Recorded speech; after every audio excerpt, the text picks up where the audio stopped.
Olá, meu nome é Lídia e eu vou apresentar o Framework Latino-Americano para avaliação de saúde com perspectiva de gênero em intervenções de transformação urbana em contextos vulnerabilizados. Esse trabalho é parte da minha pesquisa de doutorado em saúde pública pela UFMG e do grupo de trabalho em transformações urbanas do projeto Salurbal.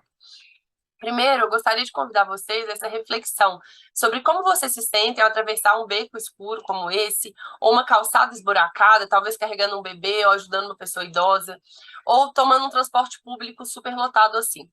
E como que a sua identidade de gênero, como você se percebe enquanto homem, mulher ou outra identidade de gênero, afeta essa experiência cotidiana de cada um de vocês.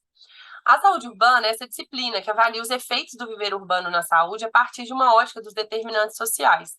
Muitas vezes, são consideradas características de sexo, como características genéticas, biológicas, fisiológicas e secundárias dos indivíduos, mas ainda há muito pouco sobre uma abordagem de gênero, que entenderia a construção social, as convenções culturais, expectativas, normas e comportamentos, auto- e heteropercepção da identidade como fatores que também influenciam as experiências dos indivíduos e podem afetar a sua saúde. A gente está no contexto da América Latina, né? Essa região formada por um processo histórico, econômico, político, que gerou muitas iniquidades. Então, dentro desses contextos urbanos, alguns governos locais e nacionais implementaram intervenções no intuito de diminuir essas iniquidades, em especial em regiões de vilas e favelas, habitação social, periferias.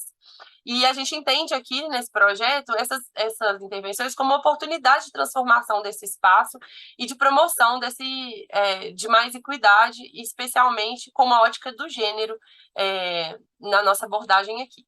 A gente usou para isso 3 estudos de caso: o Transmicable, em Bogotá, na Colômbia, o Vila Viva, em Belo Horizonte, no Brasil, e o Programa de Regeneração de Conjuntos Habitacionais em Vinha del Mar e Puente Alto, no Chile. Essas 3 intervenções foram acompanhadas por estudos de avaliação dos efeitos na saúde e que tiveram desenhos quase experimentais, com coleta de dados quantitativos, qualitativos e observacionais, sobre os efeitos das intervenções em conectividade de transporte, habitação, acessibilidade a serviços e equipamentos, pavimentação e alargamento de ruas, instalação de equipamentos de esporte, lazer, entre outros. O TRUST é esse estudo na Colômbia, que avaliou a implementação do Transmicable, o BH Viva avaliou o Vila Viva, e o RUCAS, o Programa de Regeneração no Chile. Então, a gente se pergunta que dimensões do ambiente construído devem ser levadas em consideração no planejamento, implementação e avaliação das intervenções de transformação urbana em contextos de vulnerabilidade da América Latina, com o objetivo de promover a equidade de gênero. Passamos, então, por 5 etapas nesse processo, começando com a revisão de literatura sobre o efeito dessas intervenções na saúde e das ferramentas de avaliação com perspectiva de gênero já existentes. Selecionamos essa da Ciocoleto, de 2014, e colegas, que é bastante estruturada e que proporcionou a gente ir por um processo de Delphi, de avaliação de relevância de interesse para a avaliação de gênero e saúde em contextos de intervenção e a disponibilidade de dados nos nossos estudos de caso.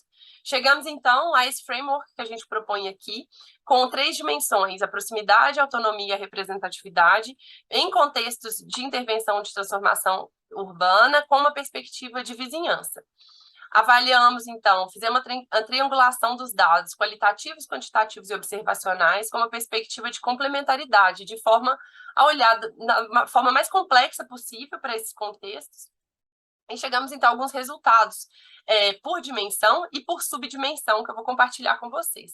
Para proximidade, tivemos 3 subdimensões e observamos que houve melhorias no transporte público, principalmente motorizado, acessibilidade a parques, equipamentos de lazer e esportes, bem como estabelecimentos comerciais, educacionais e de saúde, mas, no entanto, sem atingir o objetivo final ou um nível satisfatório, especialmente no que diz respeito à caminhabilidade.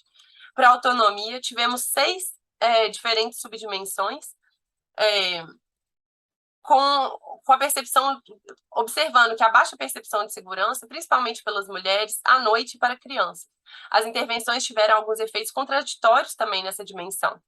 Por exemplo, em alguns casos, as intervenções diminuíram a percepção de segurança por enfraquecer as redes sociais do lugar, enquanto que em outros, o aumento da iluminação, por exemplo, favoreceu a percepção de segurança.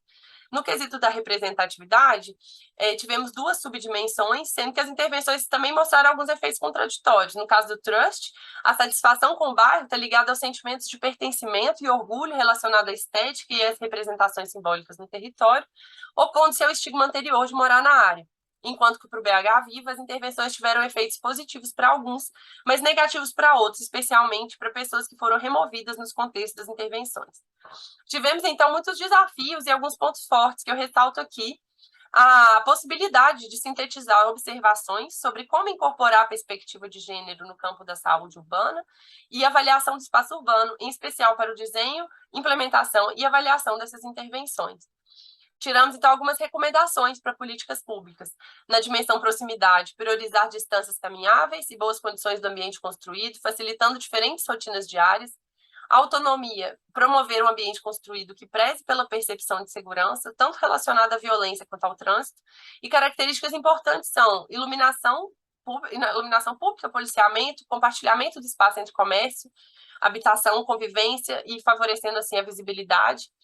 E a representatividade valorizar sinais materiais e simbólicos de que o ambiente é representativo dos seus habitantes, em sua diversidade e variedade de rotinas e formas de viver, fomentando também a participação da população local, especialmente mulheres e pessoas de gêneros diversos na tomada de decisão.